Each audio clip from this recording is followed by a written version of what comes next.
looking forward to talking about the Zelda Lucas matchup because Free KayFlock plays Bubs a lot. There was one season where they played like 24 times or something, and they were like 12-12 or like 13-11 or something.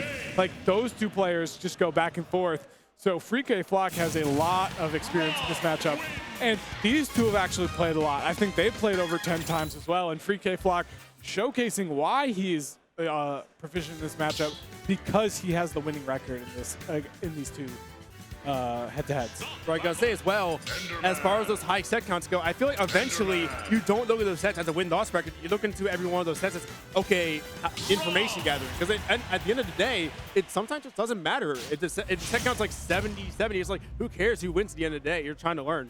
Yeah, and like I said, I wanted to talk about Lucas versus Zelda, but these players are not going to allow us to do that.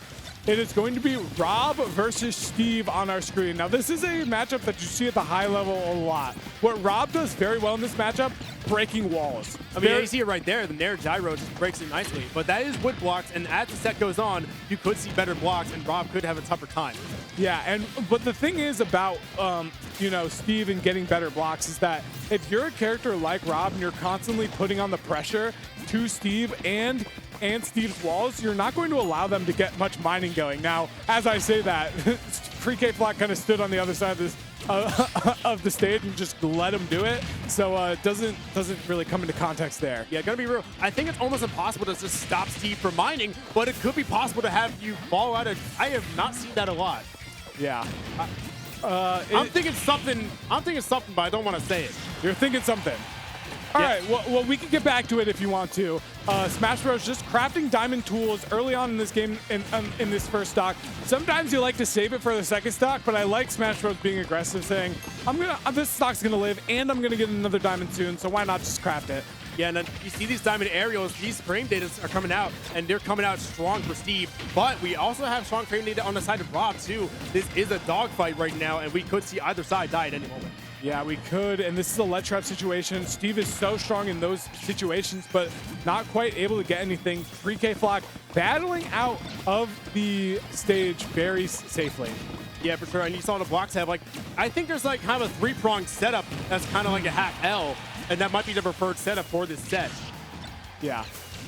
And you see going above the gyro with that alive. And I'm very surprised that ZTN decided to use up air in that situation when SmashBros was off stage. Might have been able to cover more area with a forward air, but he's a better player than me, so I'm not gonna doubt him. Yeah, getting rid of the crafting table early, just making sure that costs resources, costs things for Steve to use, and at the end of the day, you have to take any advantage you can against a character this powerful. Yeah, and ZTN early on with a lead, but SmashBros does have diamonds for an entire stock, which if SmashBros takes full advantage of that, could swing into his favor, but we're not seeing him get any meaningful openings right now. Only 20, like, just cannot find the stock, and eventually finds it with Minecart because it's a strong option, but yeah, just like really wasn't getting anything going there. I don't think he was trying to be honest. It was so close enough games that if you were not get the stock and get 40%, he would still be more in contention. So I feel like you don't want to overextend yourself this early in a set where that could be the difference between a win and a loss.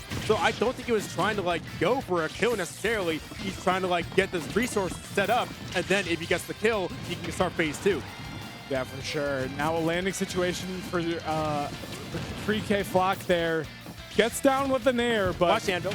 Now it's a reverse situation where Steve is in the air, but Steve can use blocks to help him get back to the stage. Every time I see blocks like that, I know an Anvil is coming. Like I feel like it's a binary code with how Steve works. You see blocks like lined up that way, Anvil's coming out every time. And then you see a really, really good player not use an Anvil, and you're like, oh. That's crazy. You know what I mean? Because you're just expecting it every time. But yeah, dead even game between our two competitors right now. Both just trying to find this stock as early as possible. Minecart's not going to be able to do it against R.O.B yet, but is going to allow him enough time to maybe mine some materials over at the ledge. But is that what I saw? A broken pickaxe? Yeah, you definitely did. And that's going to be a pickaxe-less Steve, at least for Diamond, for the rest of this stock, at least, because I don't think, never mind, he's setting up the blocks. I am mistaken. Yeah, and it's unfortunate that you're going to have to craft your diamonds there. If SmashBros was going to lose this stock without getting another diamond, would have to, use iron tools, which isn't ideal, but ends up finding the stock anyways and gets a huge opening 57% off of one up tilt. That's the kind of punish game that Steve has in store. Yeah, I was going to say that was kind of a relatively lazy combo too. You can do a lot more with Steve as far as blocks goes, but I think because the wooden blocks were just not available, you might want to save it for potentially later when those blocks will come in handy defensively. Like you said, Steve can definitely get more off of early combos, but with the diamond tools, it does make it harder because the axe does do more knockback. You can get more damage usually with the wood tools, and so maybe, you know, SmashBros is just not used to the diamond tool combos, but the wood tool combos are definitely something to look out for in the future. And yeah, we're just kind of seeing Stalin right here. These blocks are going to be kind of annoying to deal with because there's no real way to get past it, because if you try going in the air, R.O.B might have good tools, but it's so easy for Steve to catch you up, and R.O.B's at 80. This could be death. Yeah, it could be death. The diamond back air coming in clutch for SmashBros, but not enough to get the stock. Landing situation for R.O.B, and I like the delay to be able to get to the other side of the stage safely. And now it's time to show what you have as ETN in this game. Like, what is your R.O.B combo game like? Because you're gonna need a big combo here unless you're gonna win neutral like 5 or 6 times. Which, like, I think this has been a very nickel and dime game outside of like that one combo. That's gonna be a kill with Gus smash. But I was gonna say before the whole 60% combo with Steve up tilt, I think this has been a game without much combos. It's kind of just been like 1 or 2 hits at most, and then you just kind of back up and wait for your next interaction, or just like hold advantage state without like pressing further. And I feel like that's a very interesting thing when you see these two characters known for the combo games.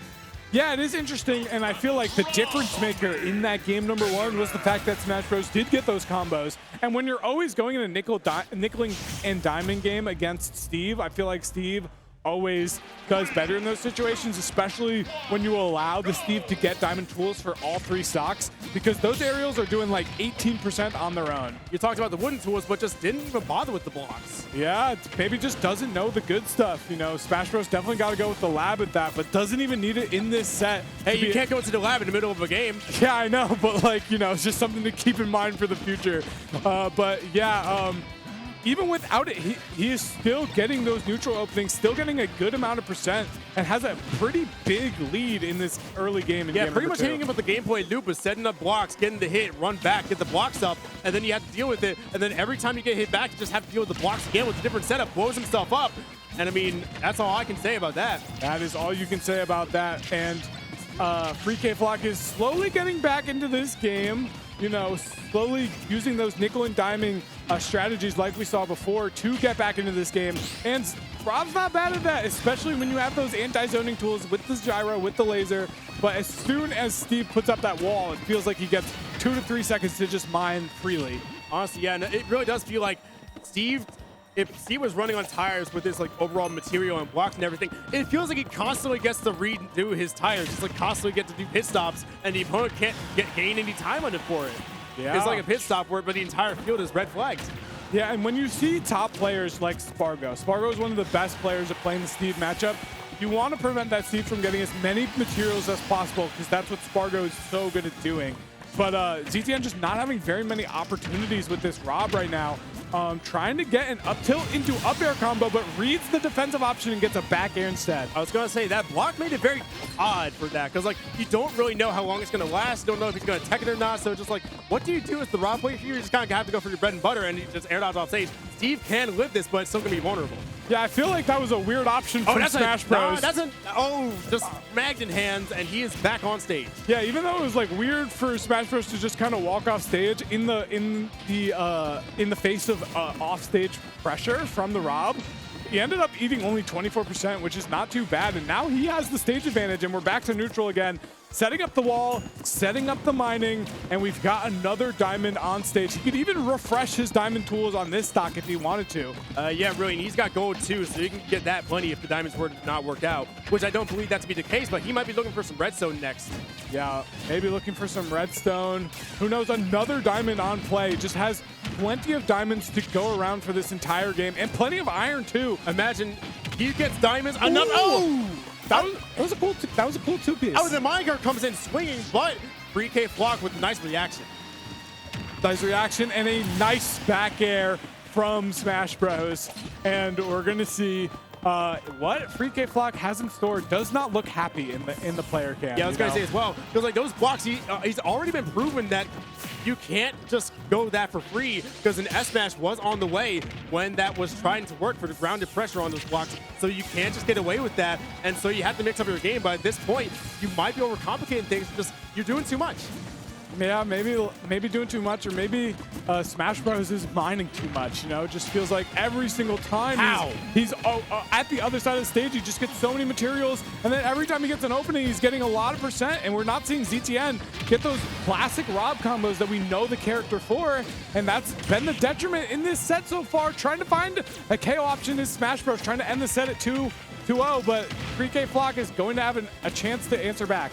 Yeah, I was going to say as well, but like that up smash, he was right there. He was right on him right there. If I miss that up smash in tournament, I am doing something. I am like texting Nintendo or something, because he was right under him with that up smash right there, and it still didn't happen. Yeah. I would refund the game right then and there. Yeah, I mean, it's a tough situation for sure, and he definitely does not look happy about that game at all. I don't think a lot of players, there are certain characters in this game that some players don't like to play, and when you have to play them in bracket, it's never a fun time. And, you know, I like that he tried his best, you know. We didn't really see his like, body language falter until, like, late in that game number 2.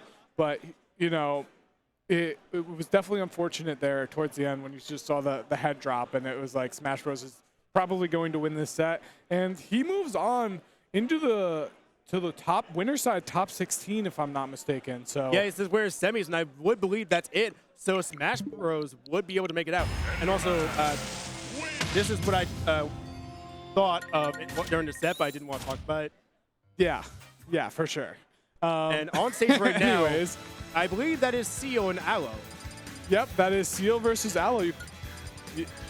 Got you. Yeah, that is going to be the next set coming up for you guys. Seal, who has been residing in Connecticut. Go Connecticut. Yes, all my Connecticut homies Hey, in man, chat. if you get to be patriotic for your state, I get to as well. Let's go, Pennsylvania. Yeah, I mean, like, we could have a rare biased on biased commentary. I won't get disrespectful, but we know who each one of us is rooting for. So Seal has been incredible as of late. I mean, like, was always an amazing player, you know, from New Jersey, moved to school in Connecticut, and she just, like, shot up, I feel like, to a whole nother level. So I think, yeah, she came out of nowhere for me personally. I just saw her on like